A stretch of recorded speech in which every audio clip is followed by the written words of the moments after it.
All right, welcome back to Mr. Music's math page. Please subscribe to the page. It helps me out, and hopefully it'll help you out too, because you'll know when the videos are available for any particular chapter or homework page. All right, number 10 on the Chapter 9 test review.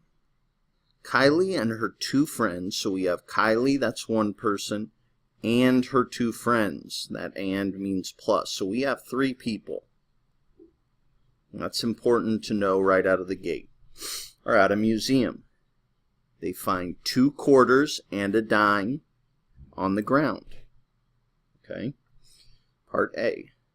If Kylie and her friends, so it's going to be Kylie and her two friends, remember 3 people, share the money equally, how much will each person get? Explain how you found your answer.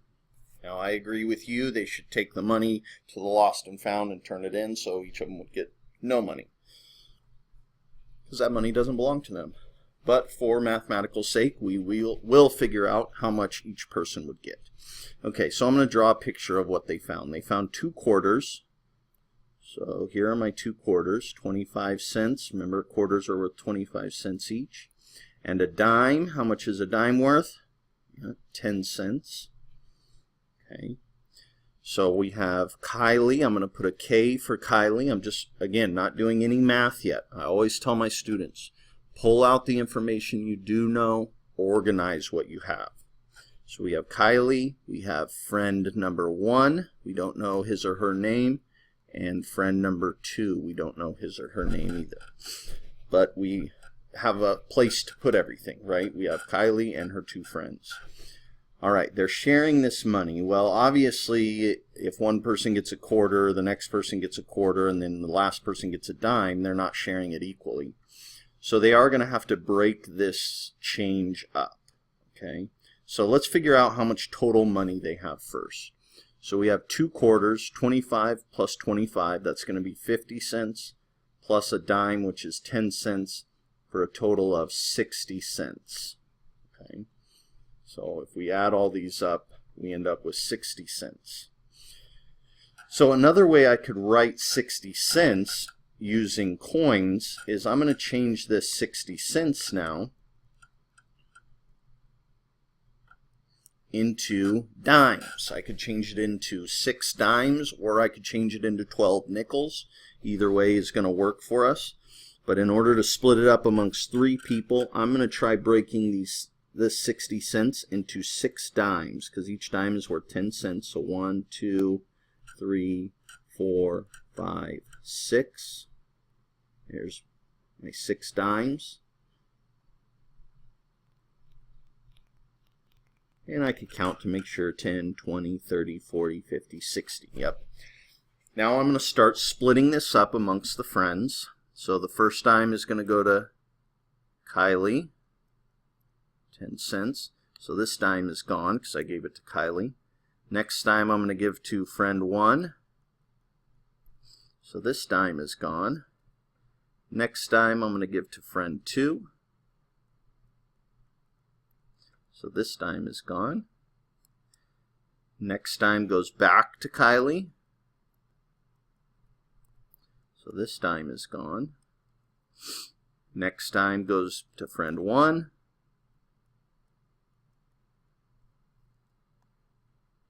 So that one's gone. And our last dime will go to friend 2. And that one's gone. And I have no money left. Let's see. Kylie has 20 cents. Friend 1 has 20 cents. And friend 2 has 20 cents. So, how did I explain how you found your answer? Whoops, sorry about that. Get it all the way back. I changed 60 cents into 6 dimes and gave each person 2 dimes or 20 cents. Oops, sorry about that. Or I could say I changed 60 cents into 6 dimes and I divided them amongst the 3 friends, something like that. But I think how much will each person get, we better address that part as well, even though we kind of addressed it in our picture, but we want to state it as well. Each person gets 20 cents. Okay. Bring that back. Sorry about that. All right. Let's go on to number 2. Kylie says that each person will receive 2/10 of the money that was found. Do you agree? Explain. Well, they each got 20 cents, which 20 cents equals 20 out of 100 if we're talking about money. And 20 hundredths does equal 2/10. So a rush judgment, you would say, yeah, that's correct, right? Because they each got 2/10 or 2 dimes. But what they received was 2 dimes out of what? What is our total here representing? Our 2 represents dimes. 10 dimes represents what? Or in this case, 20 cents is how much they got, and 100 cents represents what? Well, our denominator in these cases represents 1 whole dollar. Okay.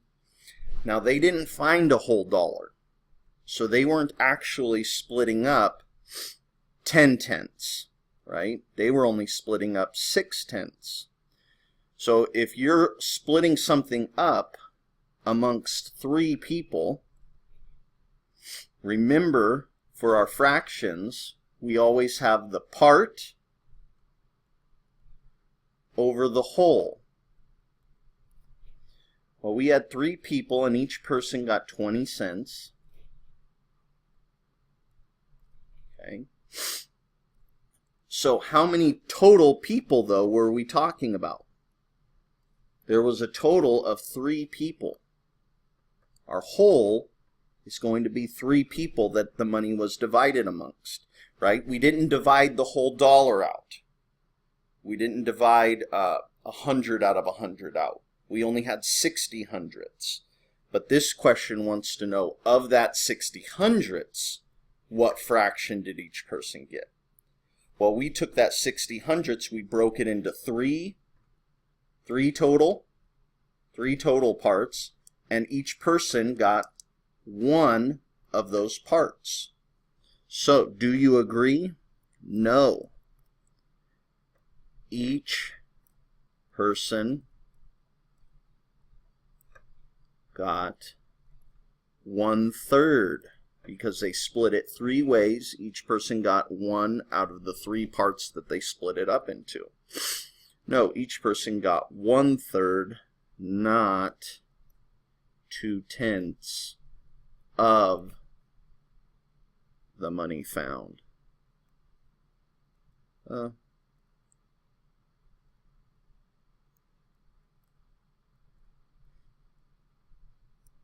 So at first glance, this problem looks like, okay, yeah, that makes sense. They each got 2/10, but they each got 2/10 of a dollar. This question wants to know, what fraction of the money did they get? They got 1/3 of the money that they found. Each person got 1/3. All right. Thanks again for watching, and I will see you on the next video. Please subscribe.